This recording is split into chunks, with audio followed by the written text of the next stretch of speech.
à lire. On va donc faire des bullet points. Hein? Et sur cette base-là, on va mettre les différents éléments.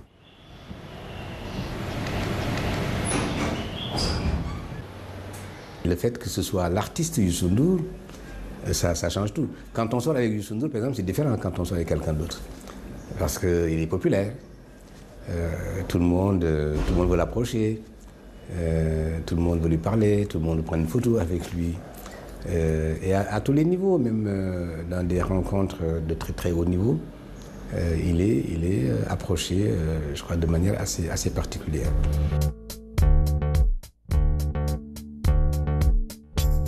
Les voyages officiels remplacent les tournées, les musiciens laissent la place aux conseillers, les discours succèdent aux chansons.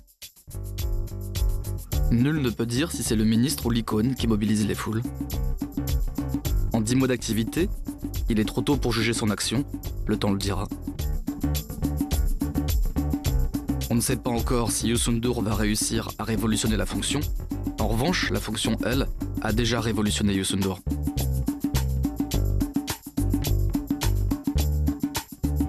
Je pense que ce qui lui a fait du bien dans ce rôle de ministre, c'est que ça l'a canalisé, qu'il ne pouvait plus se permettre d'avoir une idée différente tous les 3 jours. Il est là, oui, le ministre est là. Il était obligé de respecter une charge de travail, des résultats, un calendrier, des horaires. Je le vois très efficace.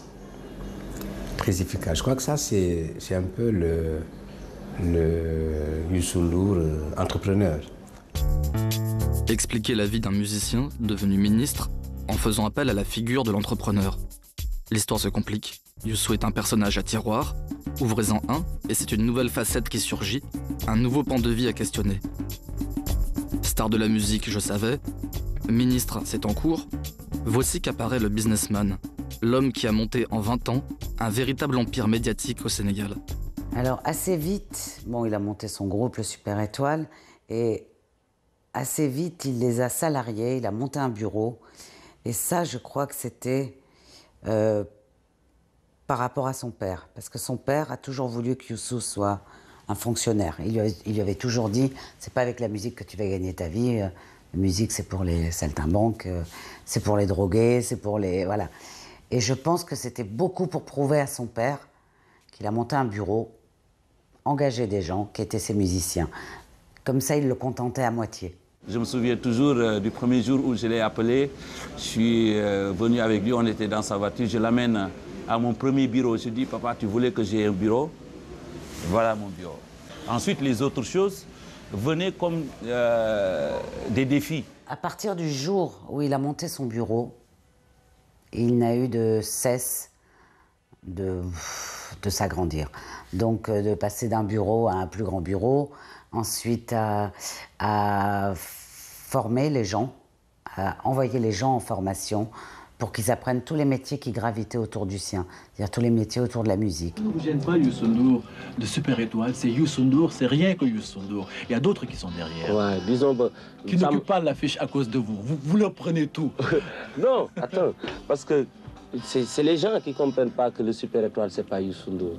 C'est les musiciens, c'est les gens qui sont au bureau, les gens qui écrivent, c'est les gens qui ont le contact avec la presse. C'est même des gens qui sont en Amérique, c'est des gens qui sont...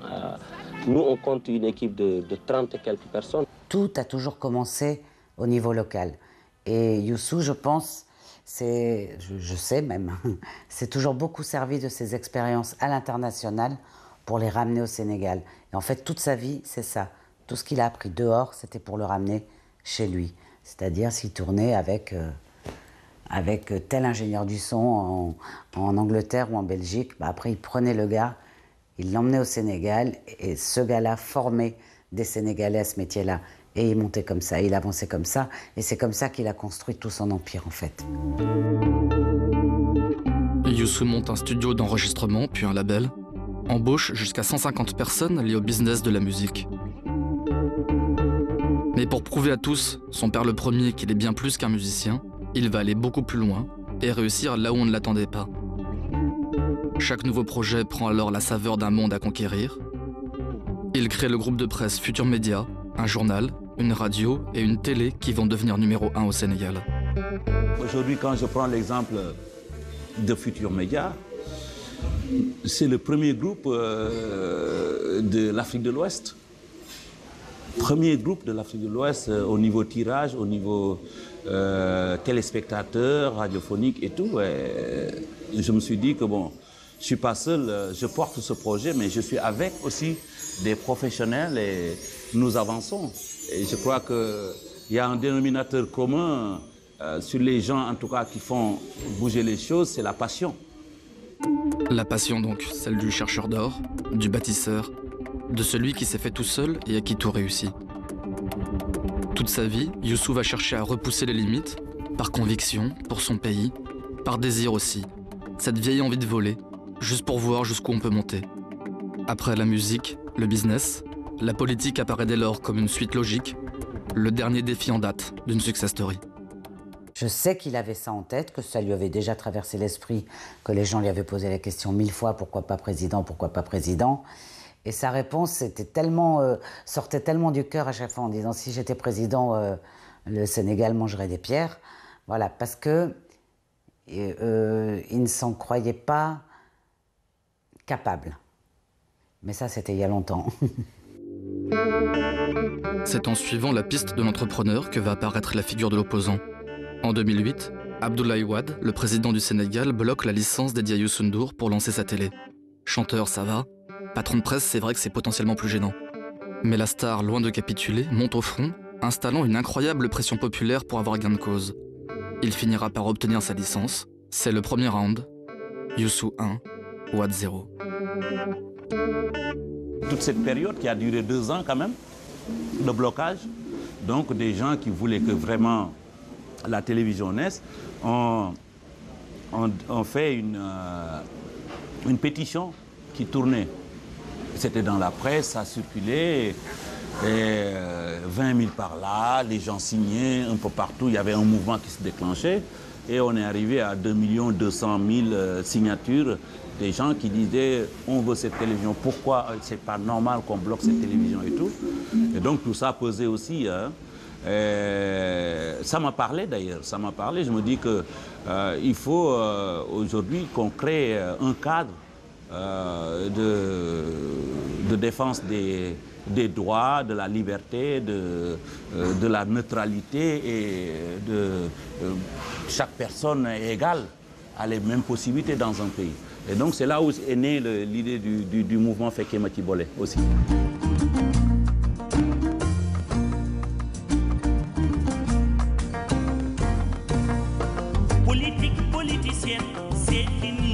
Fort de cette première victoire, Youssou N'Dour impulse en janvier 2011 un rassemblement citoyen, Fekke Mati Bolé.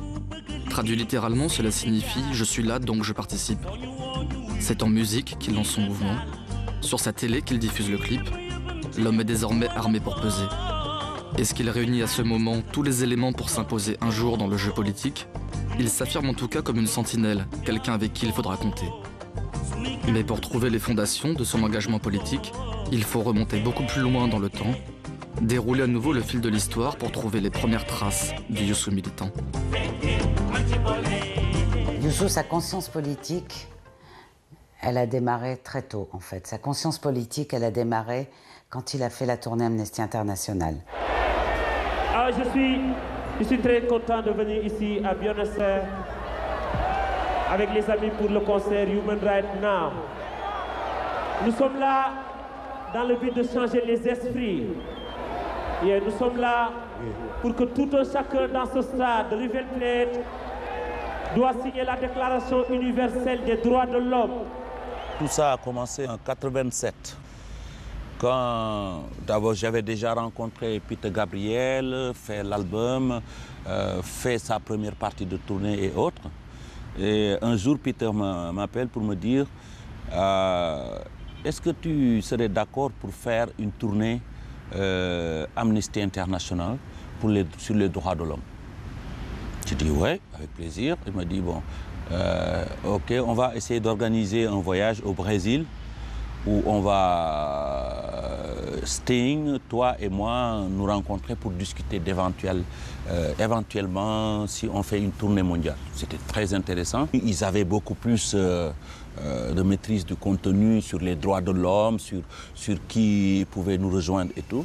Et c'est là même qu'on a décidé d'appeler Bruce Springsteen, Tracy Chapman, pour former ce groupe-là.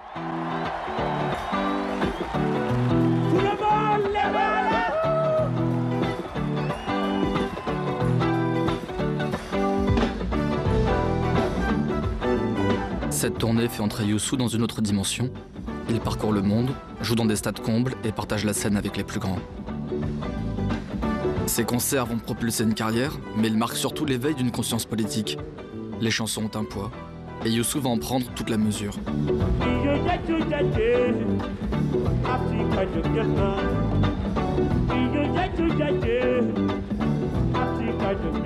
Il y avait tous les jours des heures et des heures d'interviews sur les droits de l'homme, sur les droits de la femme, sur les droits des enfants. Là, il a pris conscience et il s'est mis à écrire différemment. À partir de ce moment-là, les textes qu'il a écrits pour ses chansons étaient beaucoup plus engagés. Ça a réveillé quelque chose en moi. Ce n'est pas eux qui ont mis la chose en moi. C'était là. Ça a réveillé. Ces rencontres ont réveillé. Mais j'étais toujours comme ça. Je suis un vrai militant des droits de l'homme. J'ai écrit ici en 1985 la chanson sur l'apartheid dédiée à Nelson Mandela. C'est une chanson qui a permis à ma mère, qui ne parle pas le français, avec qui je regardais la télé, qui était choquée par les événements en Afrique du Sud. Donc cette chanson était dédiée à ma mère, à toutes les mères qui, par le Wolof, pouvaient comprendre l'histoire de l'Afrique du Sud.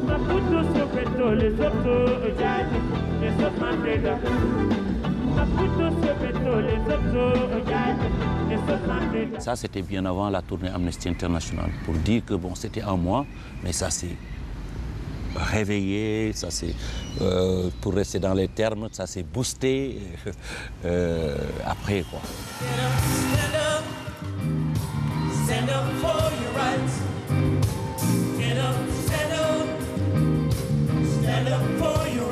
Youssou N'Dour porte désormais la marque du chanteur engagé et il sera de toutes les grandes causes. De l'UNICEF à la lutte contre la malaria, d'Amnesty à la crise au Darfour, le militant et la star vont grandir ensemble sur la même scène. Je crois qu'à un moment donné, il a senti qu'il pouvait être non seulement utile pour être la voix du Sénégal, mais pour être la voix de tout un continent et de sa diaspora. Et si je dois parler de chansons de Youssou N'Dour qui ont eu un réel impact, je vais prendre le morceau 7, une campagne pour la salubrité. Je crois que cette chanson avait fait un impact considérable au niveau de la société sénégalaise. Le texte disait n'attendez pas toujours qu'on vous donne les moyens de faire des choses. Commencez par faire vous-même des choses, commencez par balayer devant votre porte. Et il y a eu un mouvement extraordinaire qui s'est produit dans tout le Sénégal, c'est que les gens ont pris la chanson au sens premier, ils ont pris les balais, ils ont pris les seaux de peinture et ils ont repeint devant chez eux, ils ont balayé. Et ça s'appelait, le mouvement s'appelait 7 Al et les gens ont fait le ménage.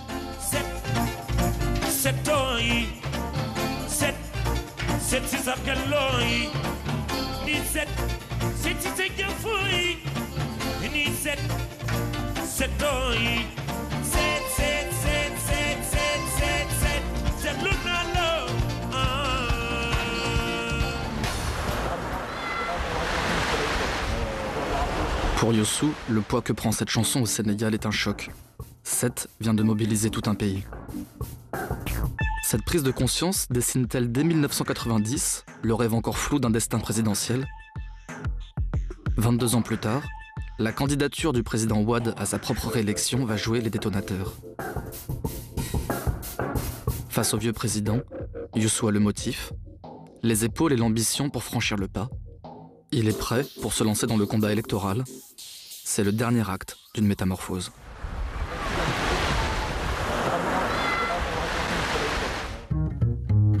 Pour comprendre comment le cours d'une vie va brusquement s'accélérer, je suis parti interroger Charles Faye, le conseiller en communication de Youssou N'Dour. Charles fait partie du cercle très fermé de ceux qui ont vécu les élections à ses côtés. Alors au début, on n'est pas nombreux, hein. Ça commence dans son salon, mais c'est dans la cuisine que véritablement le débat va se poser un soir. Pourquoi ne pas carrément aller à la présidentielle lui-même en tant que candidat, plutôt que d'être avec quelqu'un. Ça avait soulevé un peu l'ire de certaines personnes, dont son épouse et ainsi de suite. Mais bon, après réflexion, Youssou viendra effectivement pour s'engager dans cette direction de candidature à la présidentielle. Je suis candidat. Je m'engage dans la course présidentielle pour plusieurs raisons. Je suis un citoyen exclusivement sénégalais. Je n'ai pas la double nationalité. Monter sur une scène, c'est lui qui sait. Mais à ce moment-là, parler d'abord aux Sénégalais, à la communauté internationale par rapport à la présentation de sa candidature, c'était assez spécial. Parce qu'on savait qu'on s'était jeté dans la gueule du loup, quoi. Qu'après, bon, voilà, on venait de prendre des risques.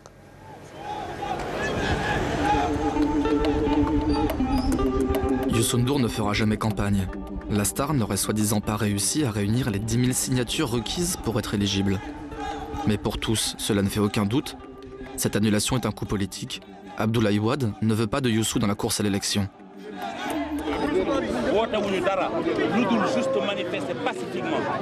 L'histoire aurait pu s'arrêter là. L'artiste businessman serait retourné à ses studios. Mais à la fin du mois de janvier, la contestation face au vieux président vire à l'insurrection. Dans la rue, le chanteur alors entame sa propre révolution. La démocratie, c'est quoi? C'est la population qui va voter. Cette population-là, on l'empêche de marcher, de dire non. Qu'est-ce que c'est que ça? On est où là? Il est clair que quand on a vu le Youssou N'Dour docile, je veux dire en tout cas très serein, c'est pas Youssou N'Dour qui va aller en guerre, c'est clair. On a vu le changement à 180 degrés, il passe d'un état à un autre. Et les images qu'on verra après le 27 janvier sont celles d'un lion, d'un Youssou N'Dour, qui fait sa propre guerre à Abdoulaye Wade. Pendant un mois, Youssou braque les caméras du monde entier sur le Sénégal. Plus que les élections, c'est sa métamorphose qui attire les lumières médiatiques. J'étais bien. J'étais pas bien, mais j'étais bien. Je ne sais pas comment l'expliquer. J'étais pas bien comme tous les Sénégalais parce que ça fait peur pour son pays, ça fait peur pour ses enfants, pour l'avenir et tout. Mais en même temps, bon, je sais que le peuple finit toujours par gagner. Le 25 mars 2012, Macky Sall est élu président de la République avec 65,8% des voix. Un véritable plébiscite, l'alternance tant attendue a eu lieu. Dans les médias comme dans la rue, Youssou a su peser dans le jeu politique. Un mois plus tard, il est nommé ministre d'État du nouveau gouvernement. Est-ce l'aboutissement d'un destin ou la nouvelle aventure d'une vie menée comme un roman? L'exercice formel du pouvoir peut-il s'accorder avec quelqu'un qui a toujours mené sa vie comme il l'entend? Sur ces questions, le ministre garde la distance du politique, la réserve de celui dont chaque mot peut être épinglé.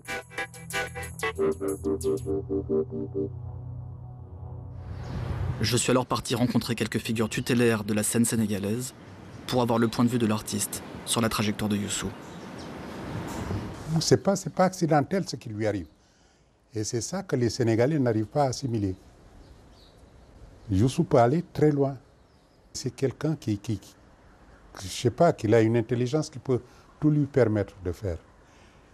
Et puis il a le doigté pour y arriver. C'est ça qui est particulier chez Youssou. Peut-être il a des choses à dénoncer, il a des choses peut-être qu'il veut prouver, il y a des choses peut-être que l'on poussé à dire que bon, les chansons ne suffisent plus, il faut aller sur le terrain et agir et voilà. La politique, c'est un autre exercice. Ça devrait être un sacerdoce. Il faut vraiment se dévouer pour le peuple et avoir un projet de société, avoir envie de le dérouler. Mais un projet de société, c'est réfléchir sur des années, se construit. Ça ne s'improvise pas. Moi, je pense qu'il a pris un risque. C'est son choix. Choisir, c'est renoncer. Il a renoncé à sa popularité, peut-être. Il a renoncé à une carrière musicale qui pourrait vraiment rester, tu vois, jusqu'à la fin du jour des temps au Sénégal, un truc énorme. il a choisi de rentrer dans la politique. Et la politique, on sait ce que c'est.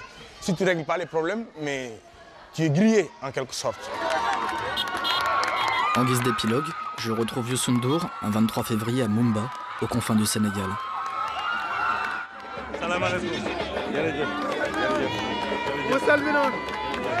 C'est ici que le ministre a choisi de faire son retour sur scène. Il va faire de cette journée l'exemple concret de ce que peut être une vie d'artiste et de ministre. Je suis avec ma double casquette de chanteur. Avant le concert, Youssou N'Dour lance ce jour-là la première pierre d'un programme communautaire et gagne son premier pari. La presse nationale et internationale est au rendez-vous. Youssou l'avait déclaré. Sa voix serait la meilleure campagne de com' de la destination sénégalaise. 5 vitesses. Pendant ce temps, dans un décor de carte postale, ces musiciens, Mbaye Diaye Faye en chef de file, font leur balance.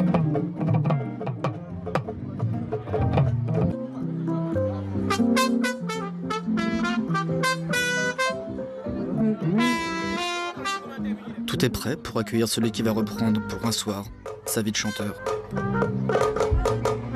Ce rôle politique est-il une parenthèse, la nécessité d'un moment vite refermé, ou est-ce la première étape d'une ambition plus grande?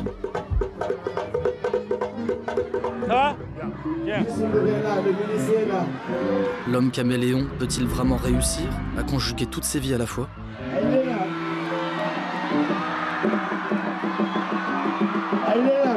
Par nature, et peut-être par calcul, Youssou N'Dour garde sa part de mystère. 2 jours plus tard, lors de notre dernier entretien, il entonnera simplement une chanson a cappella. Une chanson qui, me dira-t-il, l'a porté pendant toute cette année. À n'en pas douter, Citizen Youssou livre ici sa profession de foi. Man Youssou N'Dour maa ngi woo bépp doomu Afrika ñu bokk xalaat bokk gis-gis bokk yéene sans frontière boole sunu am te liggéey te sàkku ndimbal na ca fekk loxol boroom woy Afrika bu jant bi fenkee waaw na la fekk jóg ak sa jumtukaay bëccëg bi gaaw na ñett du bare te ñaar mën kenn waaw yoon wi sore na te metti na nañu ko waajaat boo dul noppee xalaat lañu defoon maam ya sa xol dootul neex te dootoo xalaat lu dul fayantoo su ma sañoon Afrika benn nit moo koy jiite ñu boole sunuy xalaat ak sunuy doole jox ko nañu bi frontière yi taxal yoon yi ba ñëpp a gis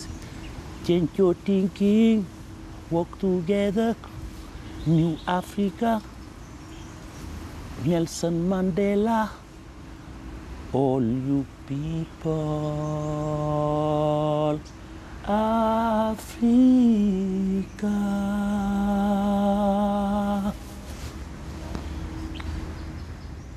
Voilà, je vous demanderai de mettre un peu plus dans le mixage, un peu de reverb, delay, ça va.